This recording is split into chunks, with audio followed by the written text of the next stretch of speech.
drinks back here. If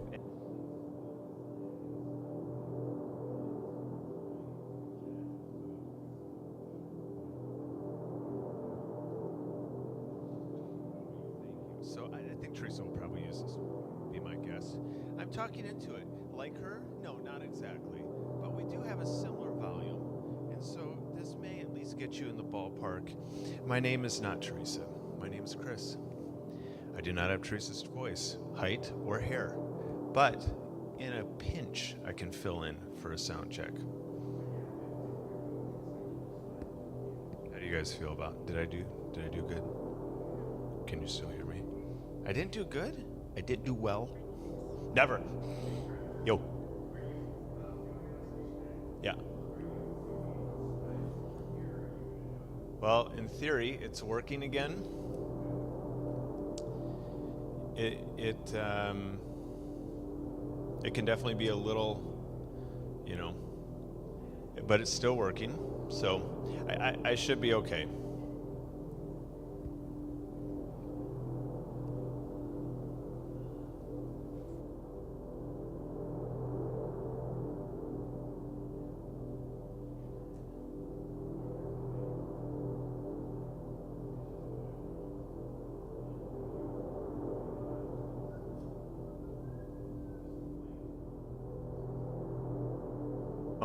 No words during that time, so you would be fine to just hit play, and that would be good enough.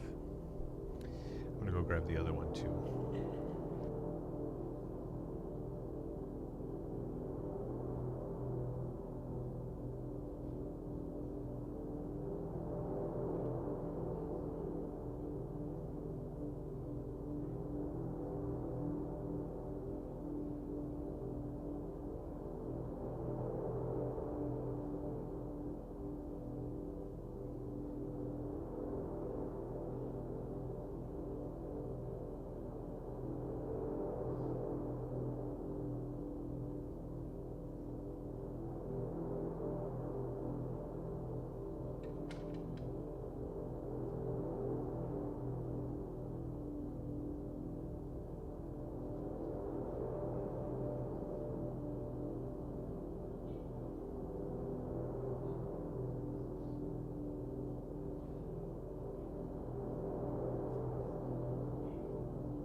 Good morning, everybody.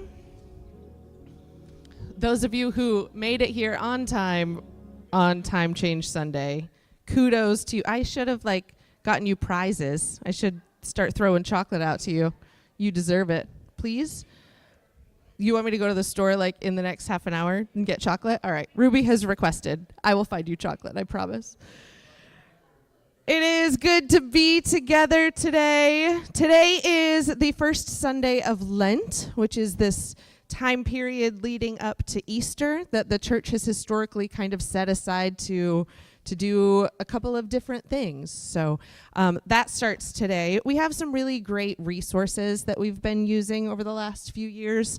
This group called Sanctified Art has given us art and liturgy and commentaries and some really beautiful things to use in worship. They also create a really lovely and beautiful devotional. So if that is something that you would like to use, there's two ways to access it. There are still some copies on the back table. There is also a QR code that I didn't put up. Nah, not that one, sorry. There's not a QR code, but there is a digital copy. So if you want a digital copy, come find me and I'll make sure you have that as well if you don't like the paper version of it. A couple of updates for some people that you heard about last week that were sick in the hospital, not doing great. One of which I haven't even talked to yet, but I just saw your face, Jeff, and it's so good to see you here. We are so glad that you are here and on the mend.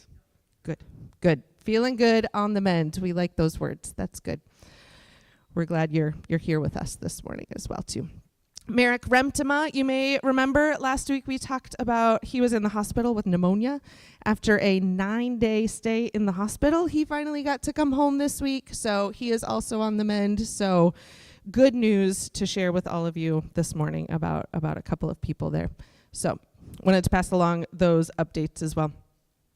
A couple of upcoming things that you maybe want to pay attention to here. A couple of things that you can sign up for, and then just to put in your calendar here. We're going to do a couple of work days around the building. It's spring cleaning time, and we get to get a jump start on that cafe renovation. So if you can help either Wednesday night on the 19th of this month or Saturday morning on the 22nd, or both. We'll take you both times, I promise. There'll be more than enough to do. We would love to have you come and get some projects done around here. Some spring cleaning things, some painting, and just some general maintenance of the building. We would love some help with that. And then the following Sunday, March 30, the last Sunday of this month, we're going to throw a party because y'all are amazing and wonderful, and you do so much to contribute to the life of this community. So once a year we throw a party to say thank you to all of our volunteers, which is mostly all of you. Yeah, that's a lot of you. Yes. So more details to come on that, but save the date. It'll be Sunday, March 30th in the afternoon. We're going to go do some fun things together and celebrate being together and the goodness that happens when we all come together. So all of those things. I think that is all. Mindy is going to come up here and lead us in a call to worship, and then Sydney's going to lead us in a song this morning. Thanks, Mindy. All right. Here in this place, we can ask big questions.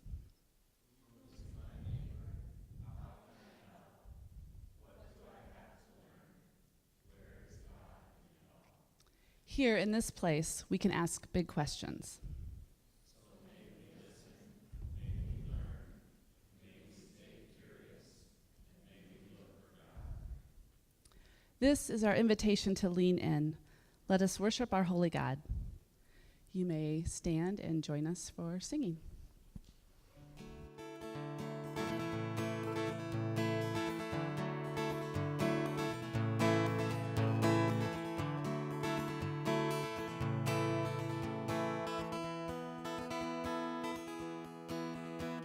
Set your rule and reign in our hearts again. Increase in us, we pray. Unveil while we're made. Come set our hearts ablaze with hope, like wildfire in our very souls. Holy Spirit, come invade us now. We are your church. We need your power in us. Build your kingdom here. Let the darkness fear. Show your mighty hand. Heal our streets and land. Set your church on fire. Win this nation back. Change the atmosphere. Build your kingdom here. We pray.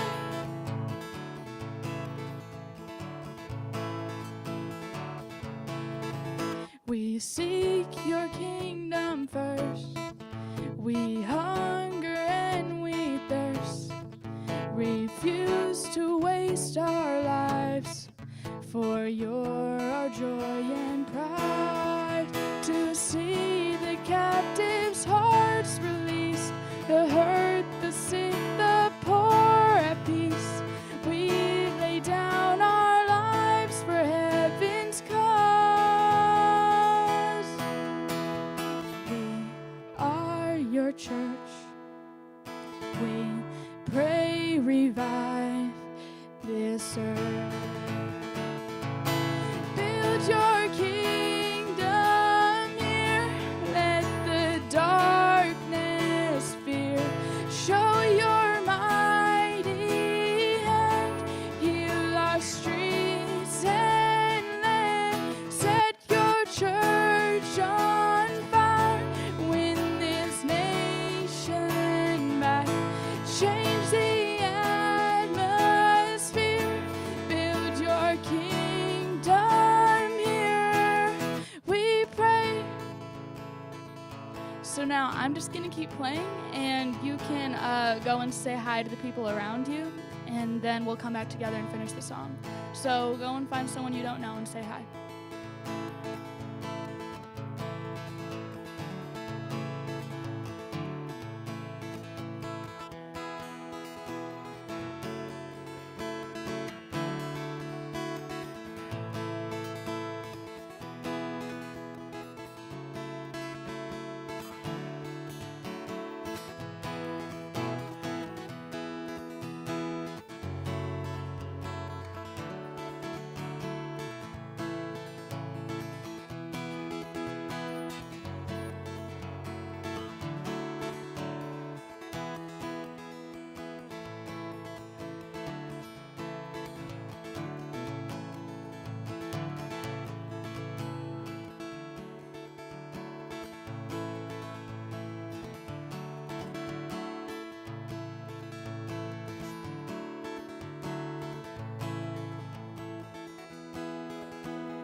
kingdom's power, reaching the near and far. No force of hell can stop your beauty changing hearts. You made us for much more than this. Awake the kingdom seed in us. Fill us with the strength and love of Christ. We are your church. We are the hope on earth. Build your kingdom here. Let the darkness fear. Show your mighty hand. Heal our streets and land. Set your church on fire. Win this nation back. Change the atmosphere. Build your kingdom here. We pray.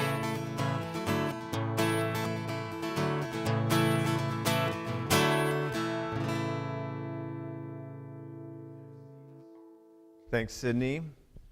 We're going to take a moment here to release kiddos. And when we do that here at the branch, we release them with a blessing.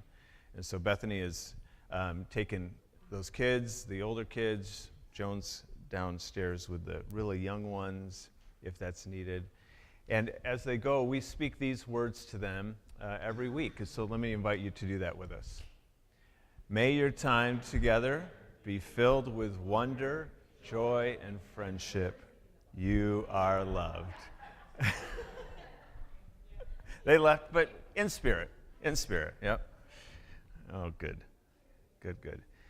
Let me encourage you to have the text that we're using this morning close at hand, because we're going to have a little bit more of a conversation this morning. And our text this morning is Luke 10. So I'll just say that we're going to hear it in a moment. Mindy's going to come back up and read it in just a moment. But Luke 10 is where you can start heading. You know, we're beginning Lent, as Teresa mentioned, and we're in this series, Everything in Between. That's the title of the next 6 weeks, these 6 weeks of Lent. And each week we're going to be considering two things that we are often told, I think, we must choose between, one or the other. It's either faith or works. There's been a long debate about that. It's either righteousness or mercy. It's either rest or growth. These two things that often kind of get set up against each other, again, that we may feel like we have to choose between. But what we're going to be considering is the possibility that it's not one or the other, but it's actually both and that there's a lot of space in between those that we're meant to live in the middle of. So everything in between. Today we're considering the binary, what might be felt as a binary of stranger and neighbor. Now, these are two categories that we may not use the exact words for as we're going about our daily lives, but I do think most of us become pretty good at dividing people up. Who's in, who's out. Who's like us, we do this without thinking. Who's not like us, right? Who is therefore someone we welcome, and who is someone that we fear or feel threatened by. These kind of two camps show up, I think, in our lives quite regularly. And again, it might feel like it's an either or, but I'm going to suggest to you this morning that that is a false choice. And I think our story will help sort that out a little bit. So Mindy's going to come back up as promised. Luke 10, 25 to 37. This is out of the Message translation because if you haven't noticed already, it is a familiar story. So reading out of a different version might be helpful here this morning. So Mindy, all yours. Am I on? Oh, yeah, thanks. Okay. Just then, a religious scholar stood up with a question to test Jesus. Teacher, what do I need to get eternal life? He answered, what's written in God's law? How do you interpret it? He said, that you love the Lord your God with all your passion and prayer and muscle and intelligence, and that you love your neighbor as well as you do yourself. Good answer, said Jesus. Do it and you'll live. Looking for a loophole, he asked, and just how would you define neighbor? Jesus answered by telling a story. There was once a man traveling from Jerusalem to Jericho. On the way, he was attacked by robbers. They took his clothes, beat him up, and went off, leaving him half dead. Luckily, a priest was on his way down the same road, but when he saw him, he angled across to the other side. Then a Levite religious man showed up. He also avoided the injured man. A Samaritan traveling the road came on him. When he saw the man's condition, his heart went out to him. He gave him first aid, disinfected and bandaged his wounds.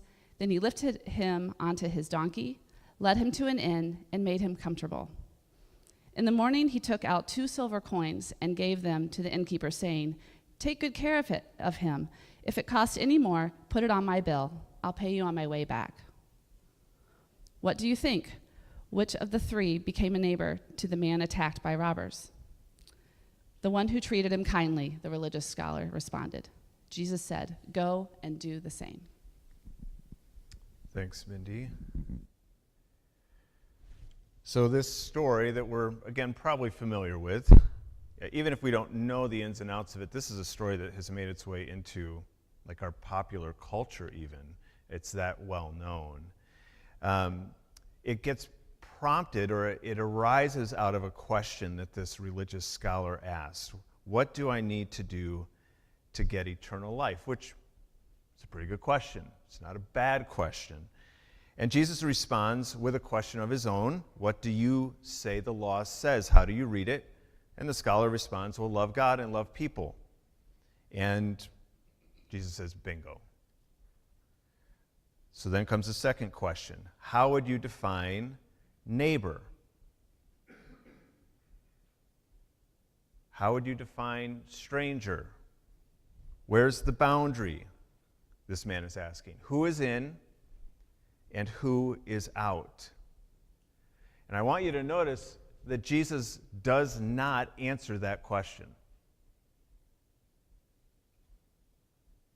He does not define who is in and who is out. He does not give a list of qualifications for who makes the cut and who doesn't. Jesus instead says that while you want to know how to define your neighbor, it's the wrong question. The real question is, will I become a neighbor to whoever is on the road? That is the point of the story. And Jesus says, go and do the same. Go and find the person and treat them kindly. That is the point of the story. His concern, again, is not helping you determine who is and is not your neighbor. Jesus' concern is whether you and I are becoming neighbors. And so I want to invite us today to consider what it might look like for you and for me today in this world that we're living in to become a neighbor.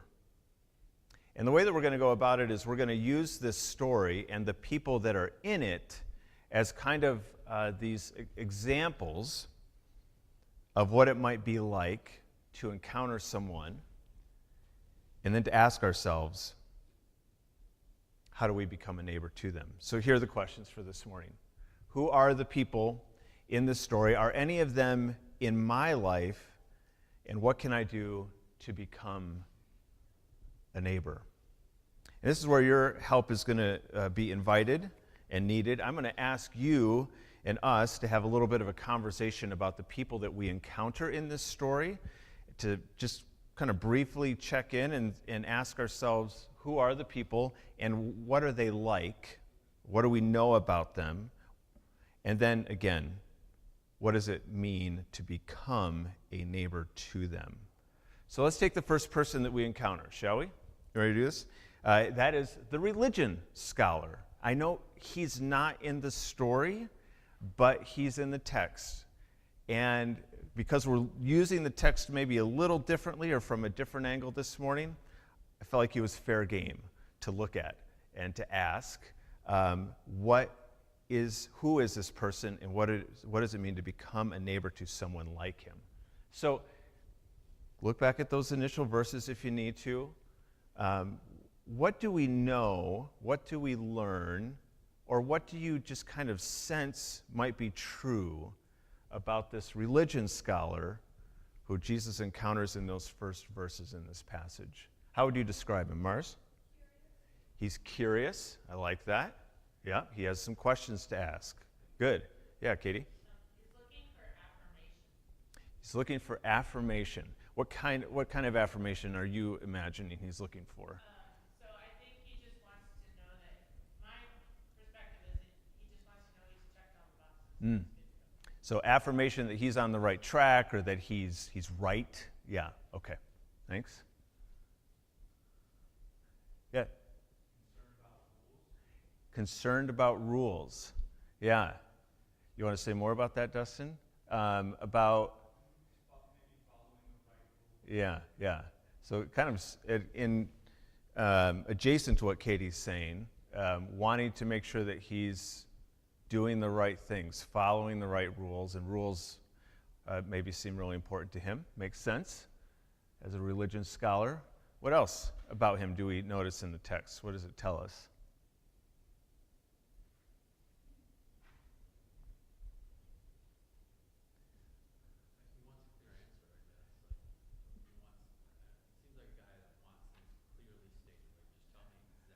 Yeah. He wants things clearly stated, perhaps, right? Very well defined, clear, black and white sort of thing. Yeah.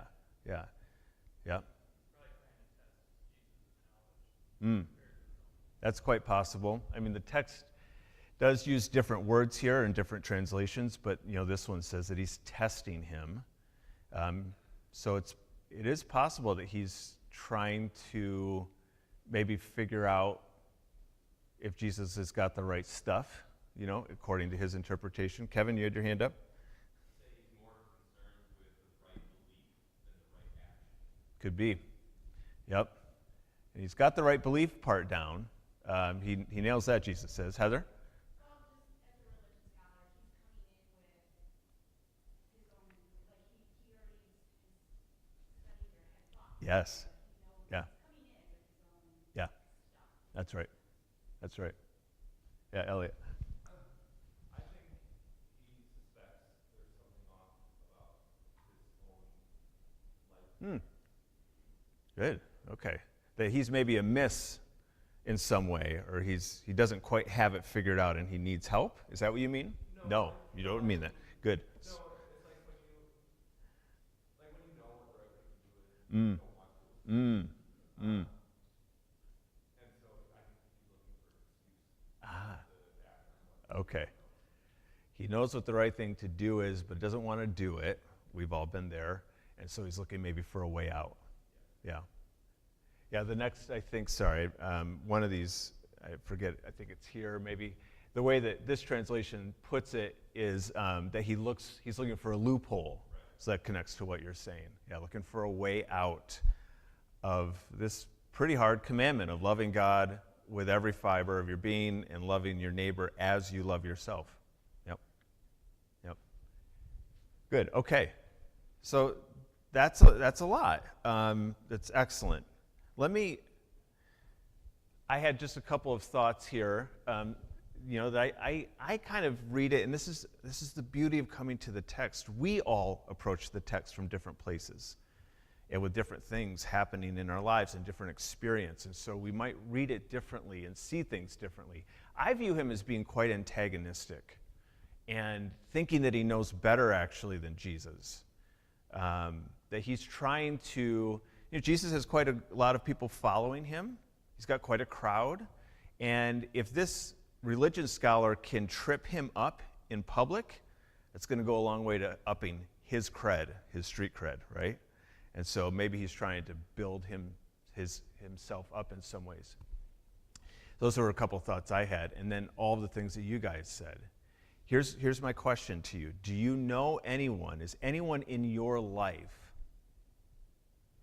something akin to this person in this story? Do you have anyone in your life who's antagonistic?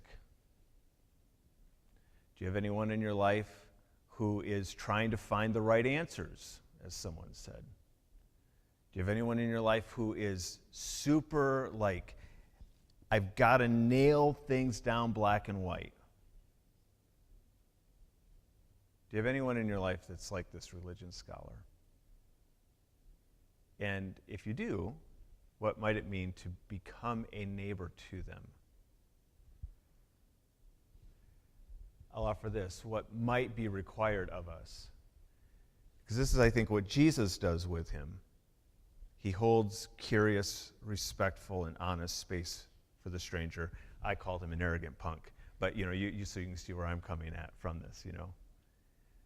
I think Jesus knows if you read the text that this person is trying to test him and trying to trip him up. Therefore, Jesus is aware of this, I'm sure, and yet he does not dismiss this person or discredit him or try to embarrass him publicly. That's not what Jesus does. Jesus engages questions with questions and curiosity and then stories. It's not a dismissing. It is a respectful holding space for the other. Okay. So that's one person in this story. We'll kind of circle back to all of them in a moment. The next person that we encounter is the main character in the story. I know the story is called the Good Samaritan. Do you know that phrase is not in the text? Good Samaritan, that's not in the text. It's just a title that someone gave to it at some point along the way, and it stuck.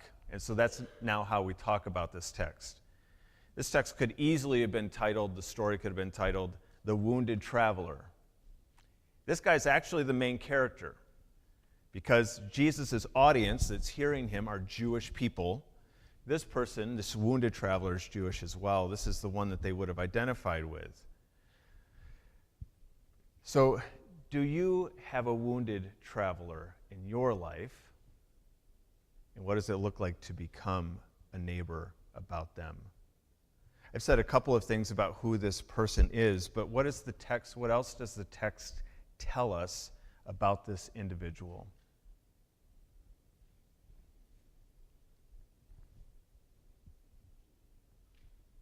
Take a peek.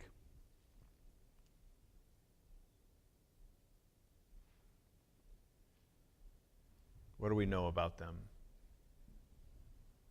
Yeah. Not a lot. That's right.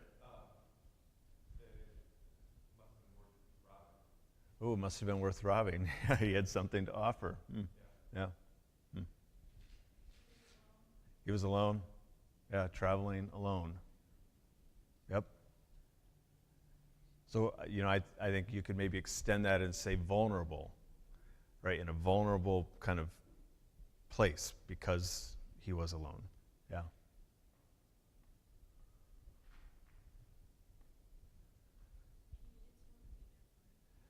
He needed somebody to be there for him.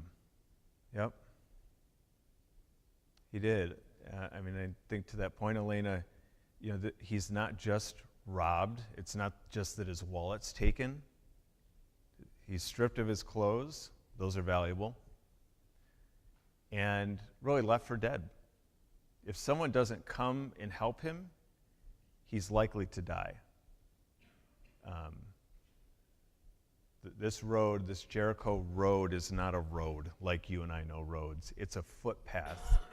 It still exists today. You can walk it today. And it's as wide as this. If you're lucky, it's usually about half that wide. And it's rocky, and it's barren, and it's hot.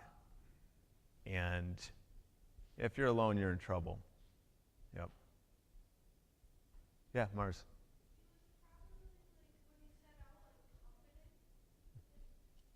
Yeah, you think when he set out he was confident. Is that what you said? Yeah. Yeah, it might have been. Yeah. Good.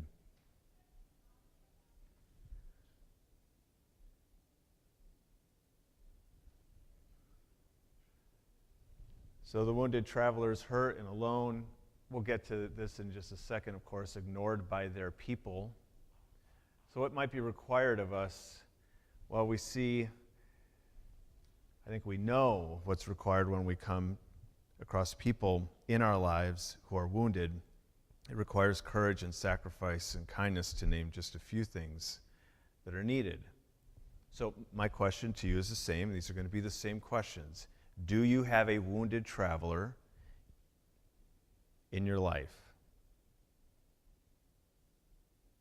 And what does it look like tangibly to become a neighbor to that person?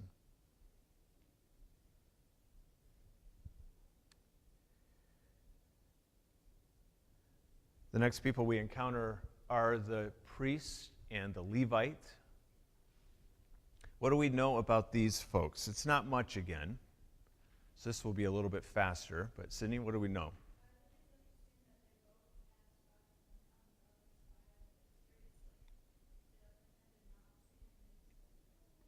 Yeah. Yeah. Not just that they passed by, but they passed by on the other side of the road, of the path, purposefully moved to the other side. Yeah, Mars. Mm.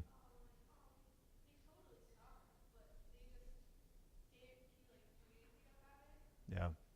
Yeah. They totally saw him, obviously, walking around to the other side. They didn't want to do anything about it. An interesting question to ask is why. Katie, yeah? Are they being obedient? Like, is there something in the law about, you become unclean if you interacted with this person? Yeah, it's a great question. I think that this often gets brought up in this story. I bet that I've preached this before, is how, this is a fairly common thing. I've come across some scholars who have said a couple of, I think, helpful thoughts about this. So Katie's saying that they're priests, they're Levites. A Levite is a religious role within Jewish culture and society, and so were there purity laws, which Judaism had a lot of, in order to ensure that these religious people stayed clean and could continue to deliver and be able to serve in their roles as people of the Jewish religion. Yes, there are purity codes around what has to happen if you encounter a body that is dead. And there is a period of time in which you must separate yourself from others and go through certain rituals to become clean again. So yes, there's a reason why we talk about this a lot and why I think often it gets like, hey, is that why they went by on the other side? But there's a lot of rabbinical commentary. So in the now thousands of years, but even in the hundreds of years in between like the Old Testament being written and Jesus showing up, there was all this rabbinical commentary happening on for Jewish rabbis to try and figure out, well, what does the law actually mean and look like? And we have quite a few examples of rabbis saying these purity codes matter, but they do not matter as much as caring for the person who is in need. So we have some rabbinical evidence within Jewish thought of saying it's important, but there are things that are more important. The other thing is that they're traveling from Jerusalem to Jericho. The scholars think that probably a lot of this priestly class lived in Jericho because it was cheaper, and you could make the walk in a day. But if they're coming down, that means they're going back home, and they've already finished their religious responsibilities. So the need for them to stay pure in order to do their job is not likely an issue. And even if it was, they should stop, is kind of the thought here. So thanks for raising that. Yep. Because again, why? This is the question. Why did they not stop? And that would be one possibility, but I'm not sure that's it. Yeah. Yeah, that's right. That's right. Yes. Yeah. Eugene Peterson does a nice job in the text. He says, luckily, a priest came down the road, because if you're a Jewish person lying in the ditch, you would see a priest coming and think, thank God. You have every expectation that this person is going to stop. No question. Yep. Yep. Okay. Anything else?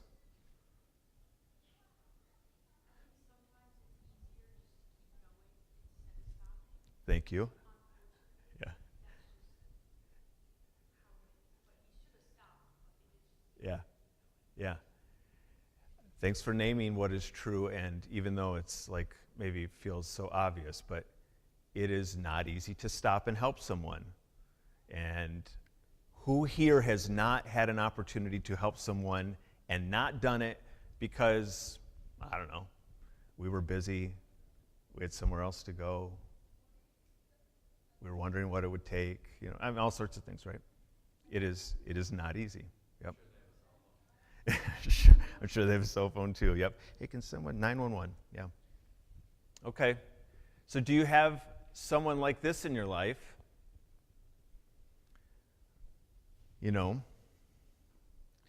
I'll add one more thing here, another possibility of why. It's similar to what Elena is saying. And this comes from Martin Luther King Jr. I didn't know this. In 1959, he walked the Jericho Road. And when he got to the end of it, he said this, I'm going to tell you what my imagination tells me about the priest and the Levite. It's possible those men were afraid, perhaps, he suggested. They fearfully asked themselves, if I stop to help this man, what will happen to me? And I appreciate that perspective too. Maybe they were just busy. Maybe they were scared. This just feels very human and very relatable. And I think we often read the story and make these two out to be the villains, but maybe they're a lot more like us than we'd like to admit. And so maybe you have someone in your life that you think should be doing something they're not, should be caring for the wounded, coming alongside the marginalized. Maybe you have somebody in your life that you look and say, why are you not doing this? Or why do you not care about this more? And King here in his imagination is able to say, well, maybe there's some very kind of human reasons. Doesn't mean that we excuse everyone's behavior. The Levite and the priest should have stopped. Full stop. They made a mistake. We can say that. And we can also perhaps find some room and space to say, I can imagine I might have walked by on the other side too. So do we have people in our lives who are not doing what we think they should? And what might it require of us to become a neighbor to them?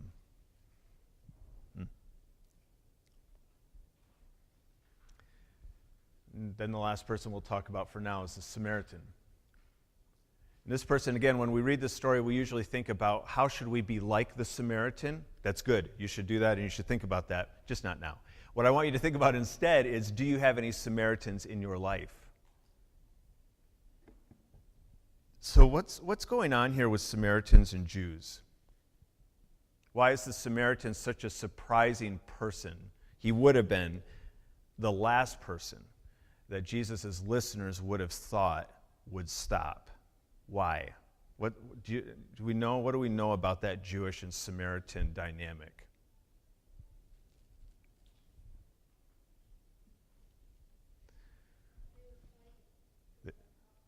Yeah, they were fighting. They had a long history of conflict, not armed conflict, but theological conflict, really. Yeah. Are you raised? Yeah, that's right. Yeah. They had disagreements. One of the main disagreements was about where where they should be worshiping God. Jewish folks thought it was in Jerusalem, and Samaritans thought it was on top of a mountain, Mount Harzem, I think is how you say it, just north of Jerusalem, not too far, but different places. And you may say, what's the big deal? Yeah, it was a big deal to them. And I think that's kind of worth pausing on, though, for a moment. Because the God that they were disagreeing about where to worship this God at was the same God. Did you notice about Jews and Samaritans? They have a common ancestry. They're on the same family tree. And yeah, they branched off from one another, had some disagreements that were significant to them. But they have a common ancestry, a common religion, a common God. They have so much in common. And yes, they disagree on some things, and they're very important to them, but they're just, I don't want to say just, but they're only theological disagreements. And they're not even all that big in a lot of ways. Again, there's so much that they shared in how they saw the world. And so I want to invite you to think about the Samaritan as the theological other that you might share a lot with. Do you have anybody like this in your life?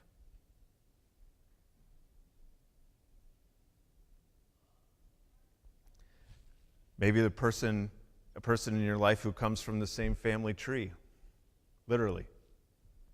But you have different theological views, different political views, and maybe the only thing that you feel like you can see and think about are those divisions or those differences. The Samaritan in this story finds what is common. He finds the commonality, the shared humanity. And that's what carries him to act in the way that he does and to become a neighbor. So do you have anyone like this in your life? Do you have a Samaritan? So the religion scholar maybe is someone who thinks they know better than you. You got anybody like that? The wounded traveler is someone who's hurt, alone. Do you have anyone like that in your life? The priest and the Levite, one way to think of them is people who were really governed by fear. Do you have anyone like that in your life? And then the Samaritan, this one who was different than the Jewish person laying on the side of the road, but also quite a bit the same at the same time. Do you have anyone like that in your life? Yeah.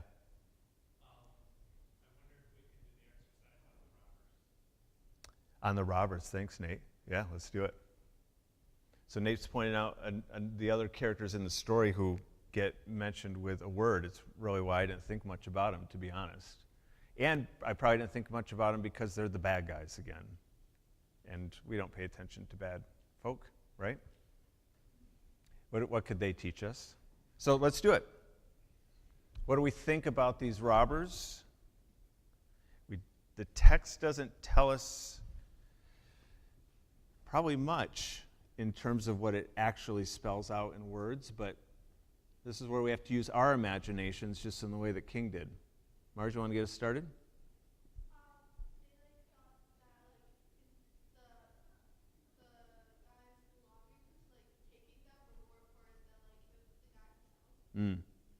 Appreciate that. Yes, maybe these robbers felt that the man who ends up wounded, that his things were more important than he was. Yeah.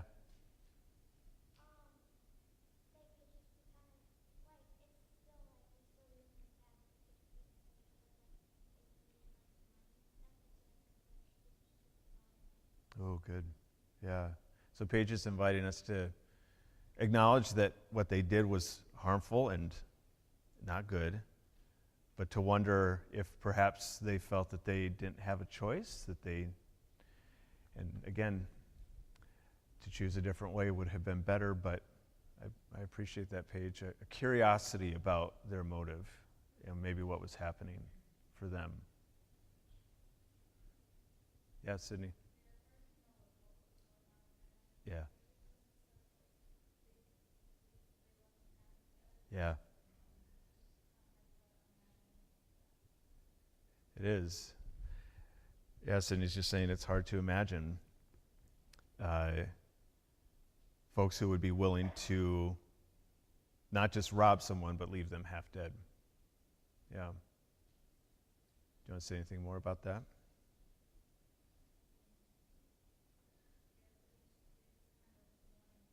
Yeah.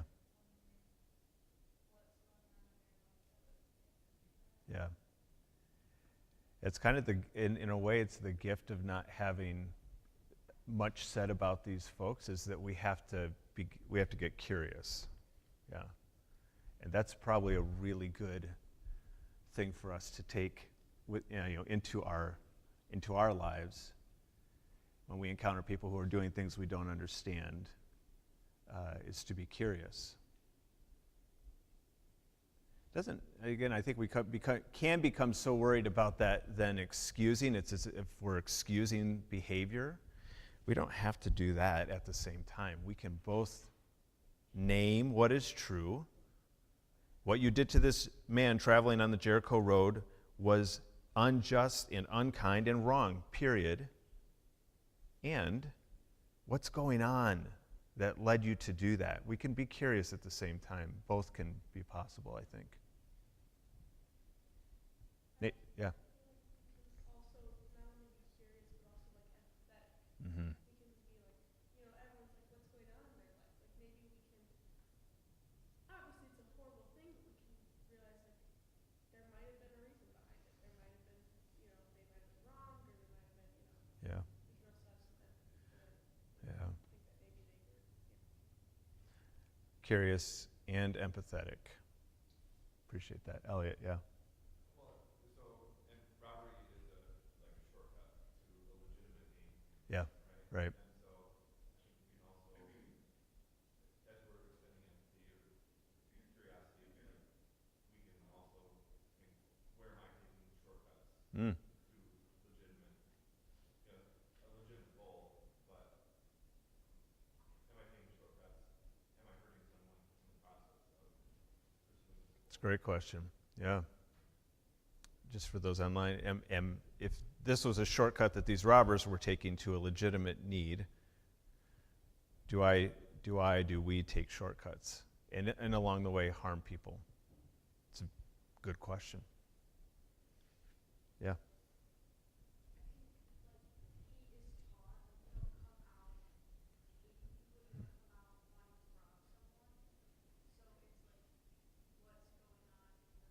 Mm. Yeah. Yeah, we're not born wanting to rob people and leave people half dead. So again, kind of a curiosity and an asking of questions about their situation. Yeah. Nate, do you want to add anything? Yeah, agreed. Thanks for raising that. I appreciate it. So on Ash Wednesday, just a few nights ago, we invited people to consider these two words of intention and action, inviting us to try and hold both. Intentions are right, you know what they are. They're these moments when we say, this is where I want to go, or this is what I'm hoping will happen, this is the outcome that I'm desiring. I want this. I want to move in this direction. That's an intention. And they're an important first step, but of course, they're empty without actually then doing something. So we may say an intention of ours is to be a good neighbor. And that's a wonderful intention and the right intention. And unless we act in such a way as to become a good neighbor, it will remain only an intention. You know this. So we're trying to hold both. And what I want to invite you to do in just a moment here is to find a sticky note or two around and a pen. And if you're so interested, to write down both an intention around this thing we're talking about of neighborliness, to write down an intention and to write down an action.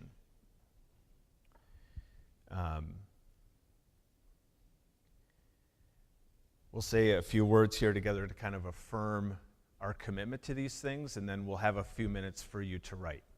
And to, if you'd like, sorry, I didn't finish that sentence. There's little cute paper clips up here, just the cutest little things. And so you can, paper clip your piece of paper to one of those strings that's on these boards. That's the idea. So you have a few minutes to consider that. Let me invite you to affirm our faith, affirm what we believe. And I'm going to ask a question, and then you'll see this slide come up next. This is your part. And then we'll have one more slide after that in which we revisit those words from the beginning of our passage this morning. So let me invite you to consider this and to speak it if you are so inclined. Church, if God asked you, who is your neighbor, what would you say? We would say, every child, every person, every weeping willow, and every morning lark, every freckled face, every wrinkled pair of hands, every tail-wagging dog, and every crisp, ripe apple.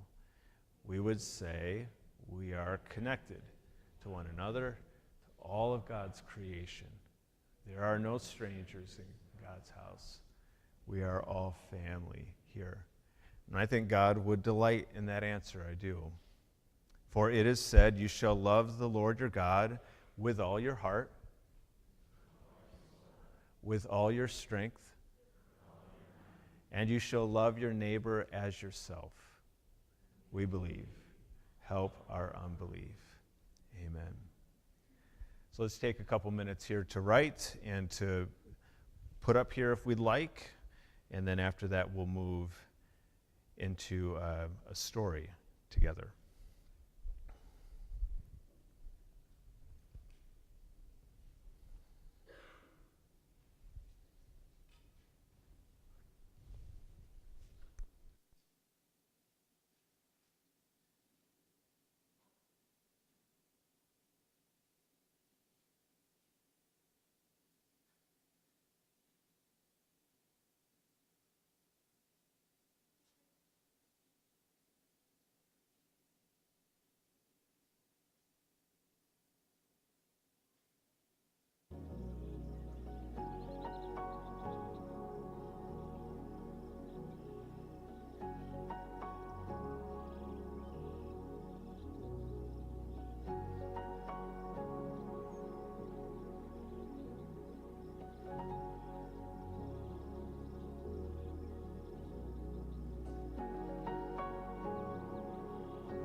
You can keep writing or bringing your notes up here and adding them to the board here.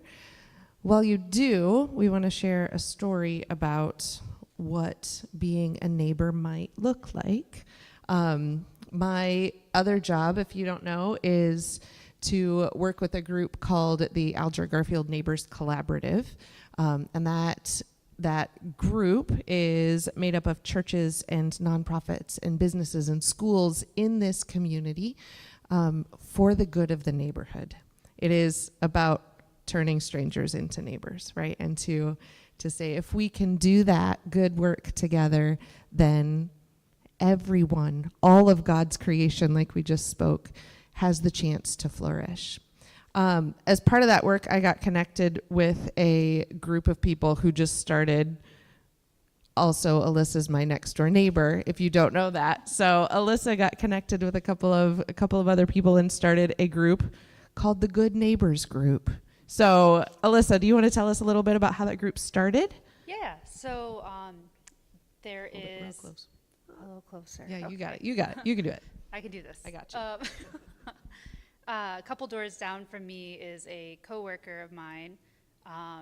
She reached out. I got to know her from work a little bit. We're in separate buildings. It's a really big place that we work for. But I had put together a catwalk, is what I called it. And it's where we stopped at different people's houses and looked at their cats in the neighborhood. It was a lot of fun. It was the cutest thing in the world. We stopped at Brass Ring first, so that definitely helped, But she reached out to me after the election about this group that she wanted to start. I'm going to read her my why on why she wanted to start this.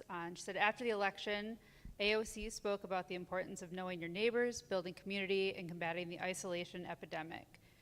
So that was her goal in starting the group, and a couple of us met together, and yeah, we talked about what we wanted the group to be, what we thought it could be, what we would call ourselves. The goal is that we want to be good neighbors, but then we get to put things on shirts like ask me how to be a good neighbor, and it's kind of funny, but You play into the cheesy factor a little bit, but Yeah. hey, it works, right? It gets Yep. people's attention. Is there anything else you want to say about like the purpose of the group? Oh, yeah. I'm also going to read that off because I can't remember things. It's fair. You all spent good time working that out as well. So Yeah, Yeah. and you helped greatly with boiling it all down into 3 words. It was the 3 words that we ended up with. Well, I just reloaded the page. Connect, serve, and support. Yeah. connect with neighborhood, Yep. with your neighbors, with people you don't know. Serve your neighborhood, right, and support one another along the process. Yeah.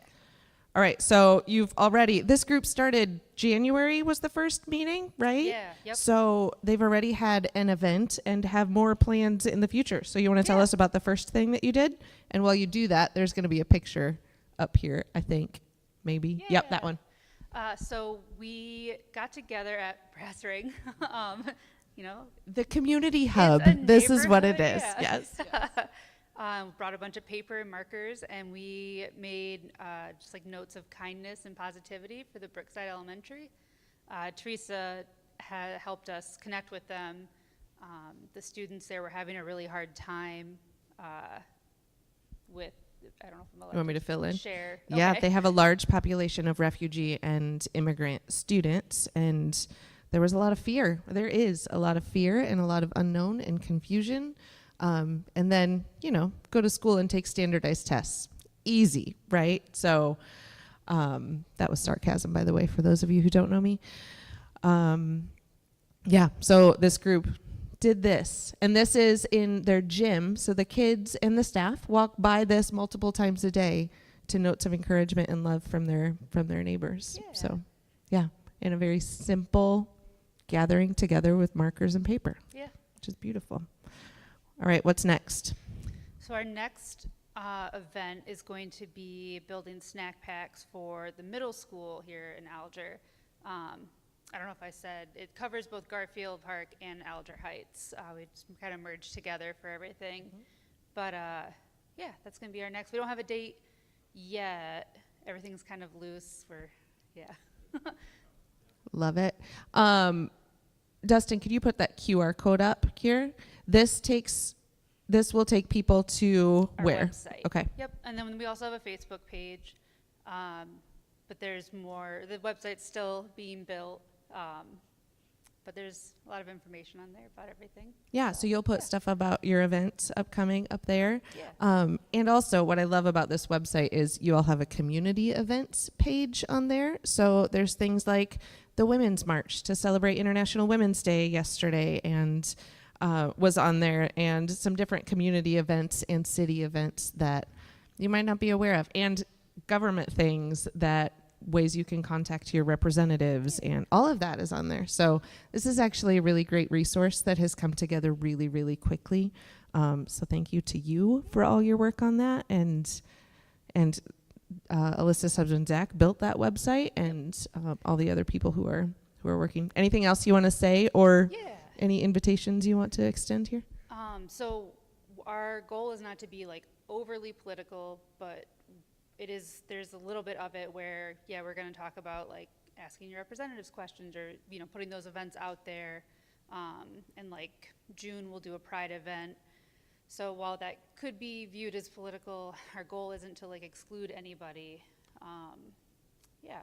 But then on the calendar, we also want to start posting things like the Guitarskis, one of them was playing a show. We want to put like neighbors' own personal things that they're doing on there as well, so that, if you want your neighbors to show up, or, yeah.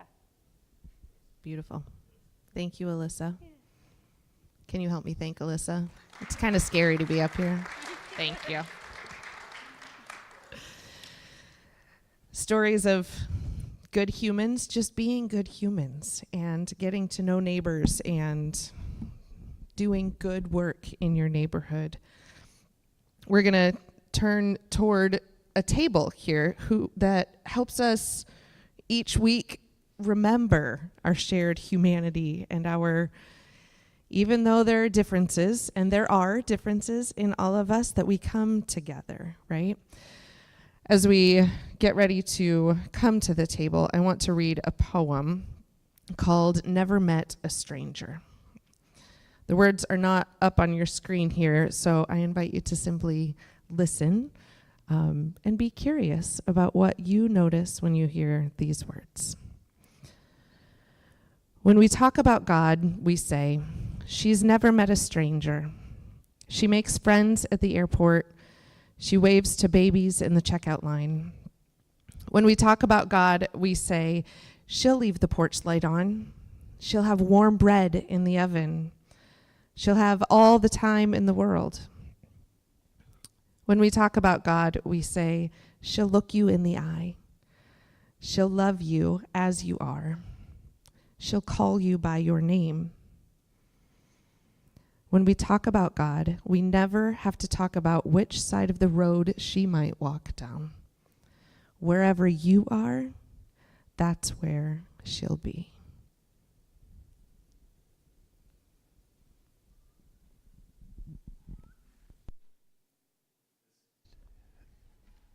This table points us to the realities of that poem. A God who does not cross to the other side of the road in order to avoid us in our woundedness, but a God who comes and meets us head on, who sees us in our need and responds with unending kindness and grace. This table helps us not just think about those things, but experience those things. God meets us here in tangible ways, bread and cup. Gifts that help get these big ideas of love and mercy into our bones. And so, We'll share them here in just a moment. We'll also welcome the kids as they come back. If you couldn't tell, they are coming. And I love it actually when they come in at this time for two reasons. It brings joy into the room, and it also is just lovely to have them share in this moment with us. It reminds me to say to everyone, you are welcome at this table. You're not expected to share in this meal. There's no pressure to do it. But if you are hungry and thirsty, if you desire to encounter the living God, then we invite you to come and to share. There will be a few people up front here who will be serving bread, cup, and a gluten-free option. That'll be up front. And in the back will be a couple of people serving just gluten-y goodness and cup. Okay, so know that if you need a gluten-free option, that's up here. I do need a few people to help. So I need some folks who would be willing to do a little bit of volunteering and make it happen.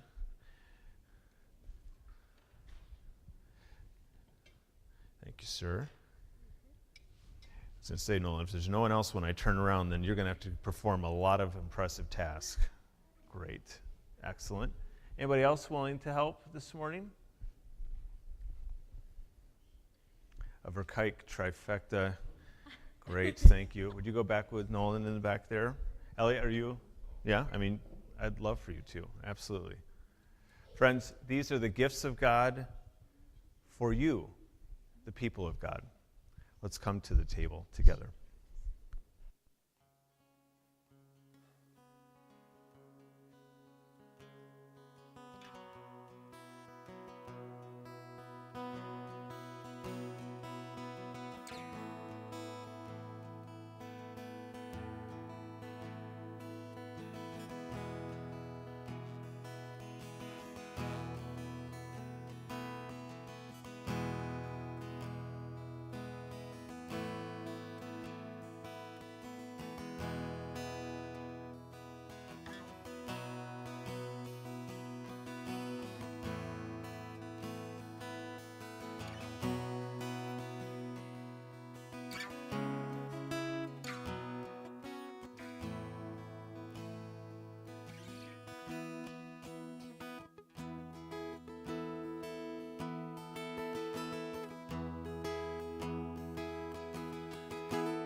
From many fields into one loaf came all of the grain that made this bread. It is a beautiful reminder that God gathers many people from many different places and backgrounds and experiences into one body.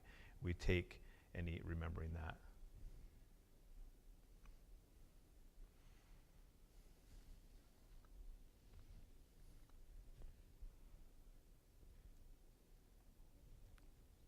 that as this body, we are made new. That's what this life poured out offers back to us, is life anew. And then we extend it to each other. We make it tangible and real. And so we remember that both promise and call that's extended to us as we take and drink.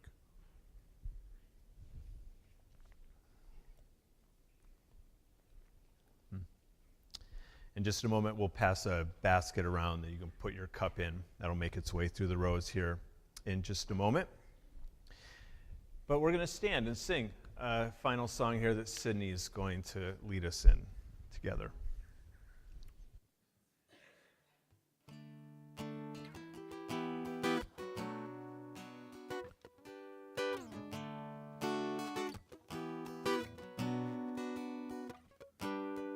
When I look into the face of my enemy, I see my brother. I see my brother. And when I look into the face of my enemy, I see my sister. I see my sister.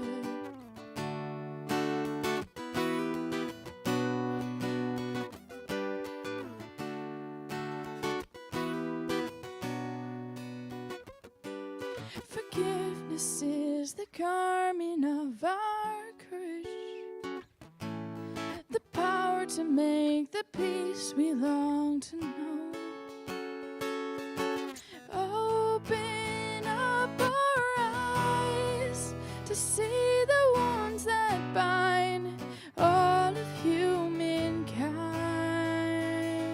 and may our shattered hearts greet the dawn of life with charity and love.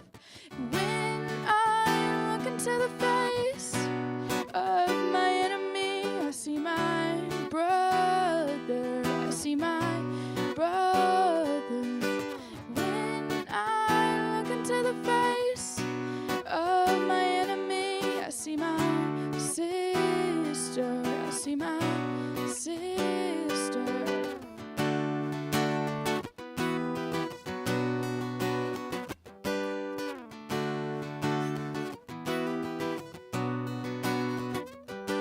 And when I look into the face of my enemy, I see my brother. I see my brother. And when I look into the face of my enemy, I see my sister. I see my sister. And when I look into the face of my enemy, I see my brother. I see my brother. And when I look into the face of my enemy, I see my sister. I see my sister.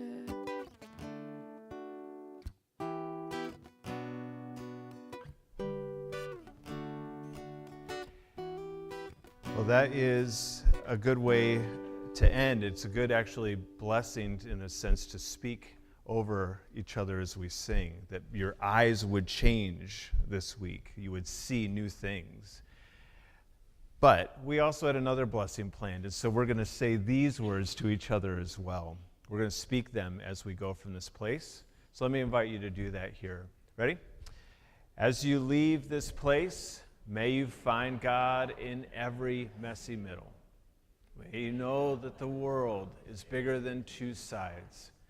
May you trust that you are made in the image of God, and therefore you contain multitudes. So may you move through this world with an open heart, with a curious mind, and with the confidence that you do not go alone. God is with you in the mountains, in the valleys, and everywhere in between. Believe that good news and go in peace. Amen. Thanks for being here, everybody. Enjoy the sunshine today. Good to be together. Thanks.